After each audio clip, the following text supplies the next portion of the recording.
Jennifer, and I'm so happy and excited you're here today for the Quick and Easy Meals collaboration. This collaboration is hosted by Simply Grace Lifestyle, Jean Home Decor and More, Debbie Bubbles, and me, Jennifer at Home. Be sure to check out all of these channels as well as any other participating channels that will be listed below. And don't forget to hit the like button and subscribe. I'm getting everything prepped and ready for dinner this evening. I'm just going to get the chicken cut up. I'm going to get it cut in just two small little pieces, just so we can sprinkle it on top the salad. I have my blackened chicken salad all grilled and cut up. Now I'm going to let it cool down the rest of the way, and then I'll put it in the refrigerator and have it ready to make the salad this evening.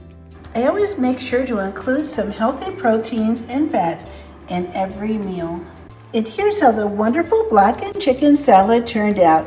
I have the grilled chicken, honey mustard, avocado, lettuce, cheddar cheese, eggs, and bacon. I feel completely content and not hungry after a delicious meal just like this. I'm so glad you were here. I had such a great time putting this recipe together, and I hope you give it a try. I'd be so happy if you check out the other channels listed below, and don't forget to hit the like button and subscribe, and I'll see you next time.